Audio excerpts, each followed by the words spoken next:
Resulta que Juan Manuel Menéndez, muy buenas noches. Buenas noches y gracias por esta invitación. Gracias. Bueno, gracias a vosotros, porque claro, cuando me manda mi amigo Miguel Ángel García Jurado un volumen que es de, atención señoras y señores, porque esto os trae miga, el primer español que formó parte de la redacción del New York Times y que además la dictadura se encargó de relegar al ostracismo por diversas razones, y Juan Manuel Menéndez pues la ha rescatado. Háblanos de El Chato. Pues mira, antes aquí el compañero hablaba de Lorca. Yo aquí recupero material inédito de Lorca, entre otras cosas. Qué bueno. De Lorca, de Alberti, de toda esa playa de magos de las artes, ¿no? María Teresa León, etcétera, etcétera, etcétera.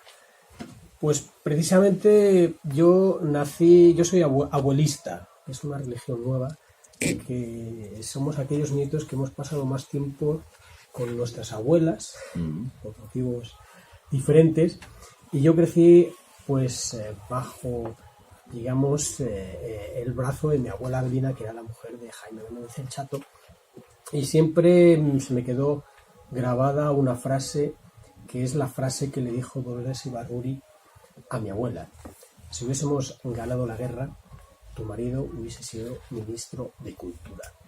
Claro, yo nací con esa frase metida aquí desde que nací, y luego ya vino todo lo demás, ¿no? Fui descubriendo paso a paso toda la biografía de mi abuelo por lo que me contaba mi abuela.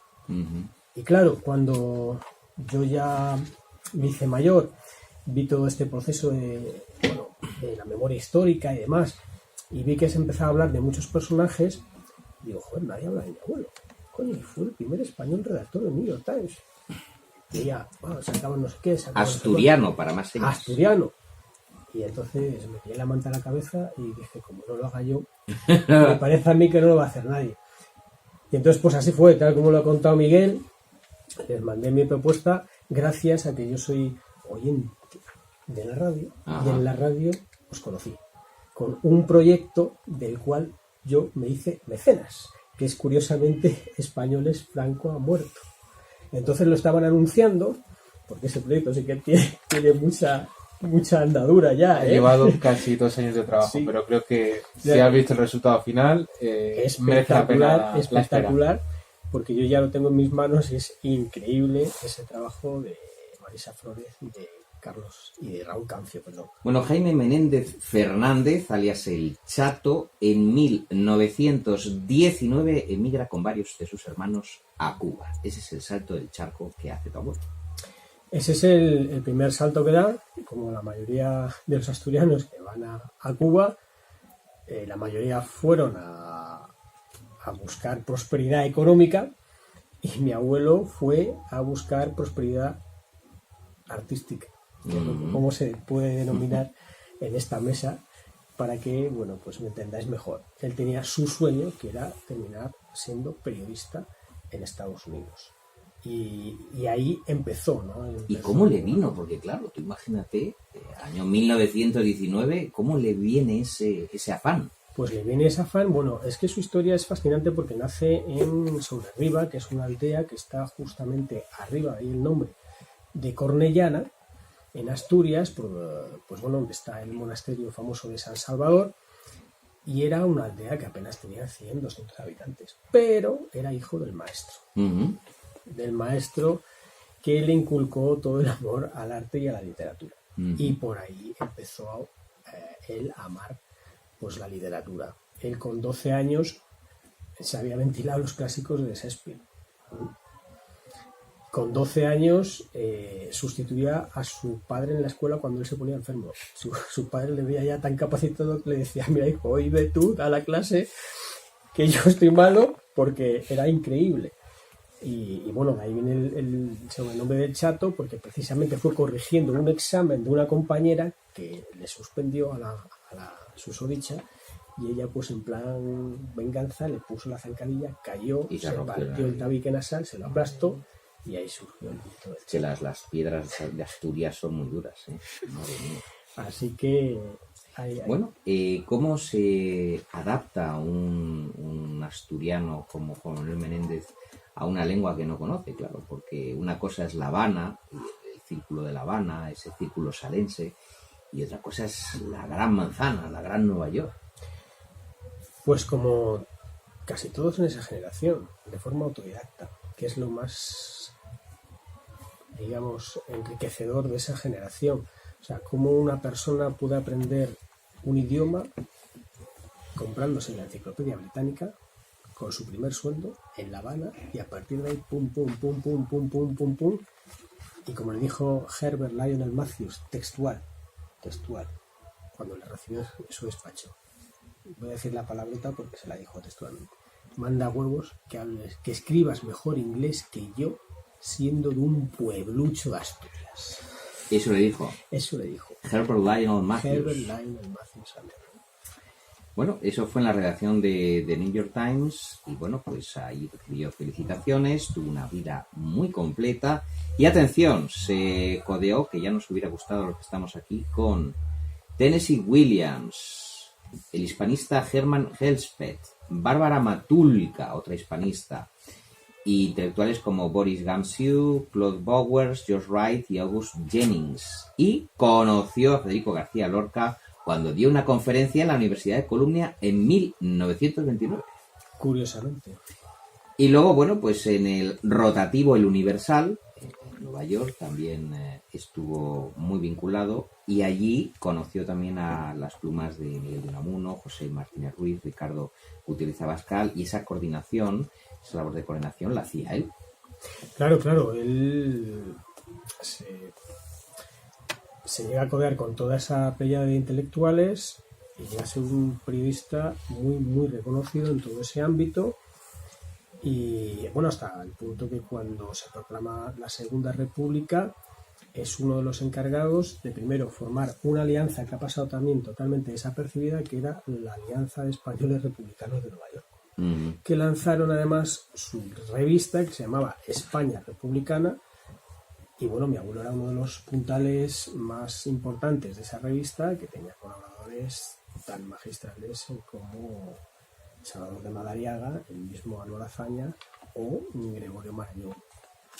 Luego has indagado también en su vida personal, claro, porque en ese periodo de adaptación, pues el chato tiene que echar raíces. Hombre, claro, por supuesto. He tenido que investigar absolutamente todo, y sí, conoce que, bueno, pues allí tuvo sus primeras relaciones. Pero bueno, la más fundamental fue la de mi abuela Abelina, cuando a él le mandan aquí, primero como corresponsal de La Nana, que era la organización a la cual pertenecía el New York Times, y bueno, una gran partida de periódicos norteamericanos, y bueno, pues se conocieron en el metro, ahora que está de moda el metro de Madrid porque va a cumplir su centenario. Pues en el metro lo cuenta mi padre con mucha gracia. Dice, un día se conocieron, mi abuela era taquillera, intimaron y se casaron. Durante la guerra, Abelina Ranz, mujer del chato, apoyó a su marido en todas las tareas que pudo, y por ende, en la causa republicana, colaborando en el Comité Provincial de Mujeres Antifascistas, donde prestaba su saber hacer en la organización de actos, principalmente en el Teatro Monumental de Madrid, o en la venta de prensa republicana, especialmente Mundo Obrero. Bueno, un hombre que conocía su patria y conocía otra patria, pero que, bueno, digamos que su mente se adaptó perfectamente. Claro, se adaptó muy bien aquí. Además, claro, tuvo la suerte que la Segunda República fue en ese aspecto un gran avance, y él se sintió en ese periplo realmente muy, pero muy cómodo y lógicamente muy identificado por todo lo que eso supuso. Recuerdo un acta que pude recuperar de la Asociación de la Prensa cuando él fue presidente de la Asociación de la Prensa, en el cual dice, hay que empezar a dar trabajo a las mujeres en los Estados Unidos porque son tan capaces como los hombres, así que venga, estas son mis órdenes para empezar a contratar a las mujeres. Y así empezaron a trabajar en dicha asociación. Pues así contaba Jaime Menéndez algunos de los sucesos que él iba conociendo. El libro que empezó a escribir era The Jail, la cárcel, y vamos a escuchar algo de esta voz de Jaime Menéndez.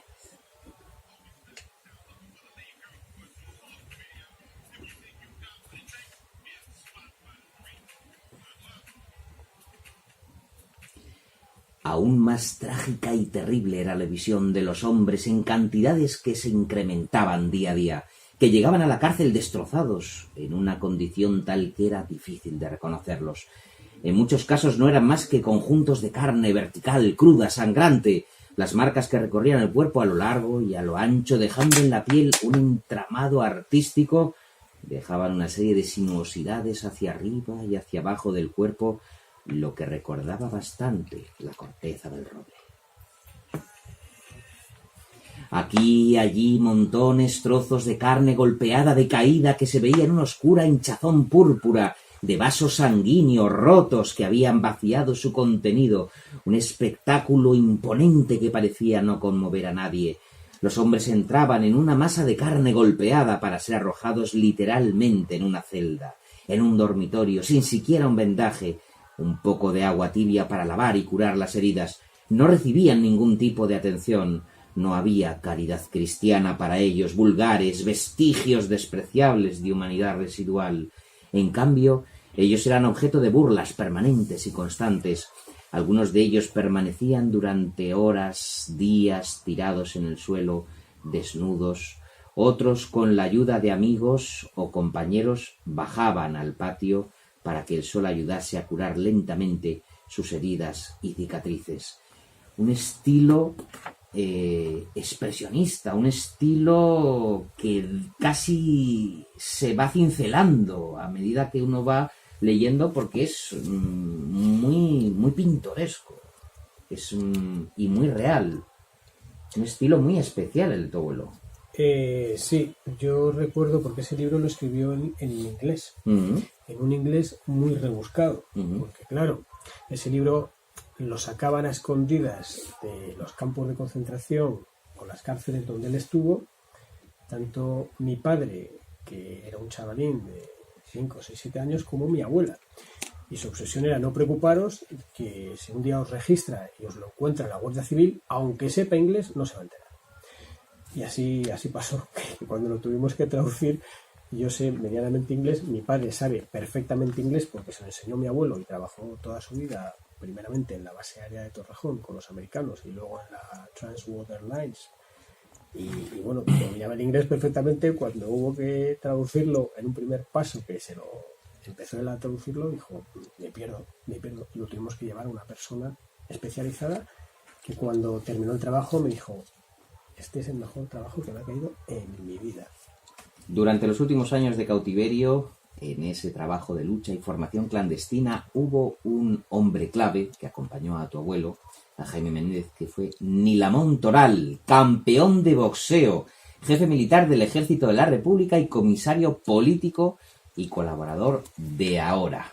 Y bueno, finalmente, pues Jaime Menéndez el Chato salió en libertad condicional el 26 de enero de 1944 y, atención, fue contratado como secretario del agregado de prensa de la Embajada de Estados Unidos en Madrid.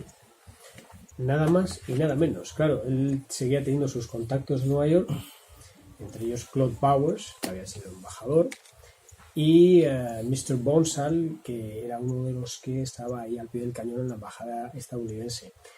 Pese a tener esos contactos, Herbert Lyon Matthews, que seguía, por supuesto, súper interesado por él y le ayudó en muchas tareas en aquellos periplos carcelarios. Es que esto da para una película. Herbert Lionel Matthews y el Chato. O sea, esto es como, no sé. Bueno, mira, perdóname que te he interrumpido. Ya que estoy aquí, te voy a dar una primicia. No me digas. Sí. ¿En serio? ¿Se va a hacer la película? Te voy a dar una primicia, sí. Qué fuerte. Se va a hacer una película. Qué bueno. Se va a hacer una película... Pero de gran presupuesto, que tienen que rodar en Nueva York. Efectivamente. Se va a hacer una película de gran presupuesto y, como diría aquel, estamos trabajando en ello. We're working on it. Y va a ser, yo creo que va a ser, pues, lo tiene todo. O sea, yo me acuerdo cuando vi aquella famosa serie del Tiempo entre costuras que se desarrollaba en Tánger. Parte del exilio de mi abuelo se desarrolló también en Tánger. Yo dije, joder, ojalá algún día alguien se fije en la historia de mi abuelo, porque tiene ese triángulo de Nueva York, Madrid republicano y Tánger en el exilio, que es una historia única. Bueno, ¿qué os parece? La verdad es que es una historia, yo diría, de aventureros, pero de los pioneros del periodismo auténtico del siglo XX. Y en unas circunstancias muy complicadas, ¿no? ¿Cómo lo veis? Bueno, a mí me ha impresionado un aspecto, dónde empieza y dónde acaba las fronteras entre la literatura y el periodismo. Tu abuelo era un gran autor de literatura. Mi abuelo era escritor, lo que pasa es que escribía en los periódicos. Sí, sí. Pero él publicó Vísperas de Catástrofe en 1934, y lo publicó con la editorial Espasa Calpe. Anda. Yo recuerdo cuando fui a entrevistar a Santiago Carrillo, que le conoció. Sí. Y eso fue muy gracioso, si queréis os lo cuento. Sí. Claro, yo soy un hombre que... Yo me dedico al deporte, soy entrenador. Y claro, cuando empecé a investigar toda la historia de mi abuelo, encuentro que Santiago Carrillo le conoció bastante. Y claro, gracias a un amigo conseguí su teléfono, le dejé un mensaje en el contestador. Mire usted, Santiago Carrillo, soy el nieto Jaime Menéndez, no sé si usted se acordará de él, pero claro, esto fue allá por tiempo de la Segunda República, le agradecería por favor que me llamase porque estoy, pues investigando para realizar un libro. A los 2 minutos. Bueno, además, mira, yo al único Jaime Menéndez que conocí fue a un escritor periodista que trabajó en Pim, Pan, este periódico, el otro, escribió esto, ese. Y sí, me recibió en su casa. Y entonces, pues, efectivamente, Jaime Menéndez en ese momento era escritor. Publicó en Espasa Calpe. Y el propio Carrillo me dijo, en Espasa Calpe solo publicaban los mejores escritores. Es más, te voy a dar un detalle personal. Tu abuelo escribía en Leviatán, que era la revista literaria de más nivel, literario en esa época, la revista Leviatán. A mí jamás me pidieron un artículo para colaborar en Leviatán. Porque no escribía tan bien. Había que tener mucha categoría para escribir ahí. Entonces, claro, mi abuelo era escritor. Y publicó ese libro, no le dejaron publicar la segunda parte de ese libro porque coincidió ya con el final de la guerra, y luego en el periodo de cautiverio pues escribió The Jail, 700 páginas en ese inglés, que yo he sacado ese fragmento, sí, que también te voy a dar otra primicia. Que lo vais a publicar. Sí, pero ahí se ha interesado Estados Unidos, se han interesado en Nueva York para hacer una edición del libro actual, publicar ese libro en inglés allí. Qué bueno. Porque, claro, son datos, yo creo que es el único caso, porque bueno, se han escrito memorias a posteriori, yo creo que es el único caso de un libro escrito en directo de lo que sucedió en los campos de concentración y en las cárceles franquistas. María, ¿qué te parece la historia del Chato? No, me parece increíble. Yo en lo que me he quedado es, después del maravilloso fragmento que nos han leído en la cárcel, te voy a hacer una comparación literaria. He estudiado literatura comparada, y es el hecho de que él lo aprendiera a través de la enciclopedia británica. No, me ha recordado mucho a Nabokov, fíjate. O sea, completamente a Nabokov, claro. Así, ¿no? Y entonces es en lo que estoy pensando, en cómo hay determinadas personas que da igual el idioma, es que tienen la habilidad lingüística, tienen la habilidad literaria metidos en ellos. Entonces da igual cuál sea el juego fonético, el juego de palabras, ¿no? Lo importante es la forma de transmitirlo, y me ha encantado. Y estamos hablando de la frontera que está totalmente desdibujada entre literatura y periodismo, y es eso. Claro. Totalmente de acuerdo, es que en esa época era literatura, los periódicos eran literatura. O sea, el periódico El Sol, donde trabajaba mi abuelo, desde Ortega y Gasset, que escribió ahí escribió Juan Ramón Jiménez, ahí escribió Pío Baroja, ahí escribió luego más tardíamente Antonio Machado, Alberti, Emilio Prados, María Teresa León, etc, etc, etc. Entonces, claro, es que todo el exilio. Vamos a ver, señores, ¿de qué estamos hablando? Estamos hablando de que entonces los periódicos eran libros. Uh-huh. Yo estoy totalmente convencido de eso. La gente me dice que soy un poco raro. ¿Cuándo descubres que tú compartes genes con este superhombre? Pues buena pregunta, vamos a retrotraernos. Yo creo que yo apenas tenía 6, 7 años, empiezo a... porque en casa le llamábamos el tato, al abuelo le llamábamos el tato. Mi abuela siempre hablaba del tato, el tato, el tato, el tato. Y claro, y un día digo, háblame del tato. Ya mi abuela empezó a decir, pues yo sabía que era mi abuelo, pero empezó a decir que era una persona muy importante, que era un periodista, que era un escritor. Y entonces me metió esa frase. Yo, siendo muy pequeñito, mira, te voy a decir una cosa, era tan importante que hubiese sido ministro de Cultura. Entonces no me habló de Dolores Ibarri porque me hubiese quedado ya. Pero fíjate si era importante. Claro, yo ya podía discernir lo que era ministro, lo que era tal, y ministro de Cultura, mi abuelo, joder, pues sí que era importante. Y entonces a partir de ahí, pues empecé a interesarme por la figura de mi abuelo. Yo estudié en el Liceo Francés, el Liceo Francés de Madrid, que suponía recibir una educación diferente. Y estudié en el Liceo Francés de Madrid gracias a mi abuelo, que era amigo de André Malraux, y que hizo las gestiones precisas para que pudiésemos estudiar en ese colegio. Y entonces, pues claro, eso hizo también que cuando yo entré en el Liceo Francés, claro, yo iba recomendado por André Malraux, y nada más y nada menos que entonces era ministro de Cultura de Francia. Y claro, pues entonces yo dije, joder. Y claro, mi abuelo ya había fallecido. Es decir, yo no conocía a mi abuelo, pero de repente entro en el Liceo Francés y todo el mundo se me cuadraba. Y decía, joder, ¿esto por qué? Y luego ya pues poco a poco fui... ¿Y tú te imaginabas que de libros.com y de haber sido el mecenas de uno de los proyectos de nuestro amigo Miguel Ángel García Jurado ibas a verte implicado en la producción de una película sobre tu abuelo? Hombre, dicen que los sueños se cumplen, los sueños se cumplen. La radio es magia y la radio es capaz de hacer realidad los sueños. Yo cuando escuché no solamente el proyecto de Raúl Cancio y Marisa Flores, sino también otro proyecto que habló Julio Rey también en otro programa, yo en ese momento dije, yo tengo que ser el próximo. Porque soñé al escuchar esas cosas en la radio. Para mí la radio forma parte de mi vida. Escucho la radio a diario. Me parece un instrumento mágico. Ahora tienes que escuchar Marcapáginas los viernes y repetición los sábados de 7 a 10 en Capital Radio. Por supuesto. Es que pongo las voces de la radio. Capital Radio. Es así. De los western también. De los western. Sé que te gusta, sí, me gusta. Porque yo ahí sí que sé, además has hablado de los western en algún sitio y yo ese día... Sí, pues sería por la noche cuando sueño hablo de western también.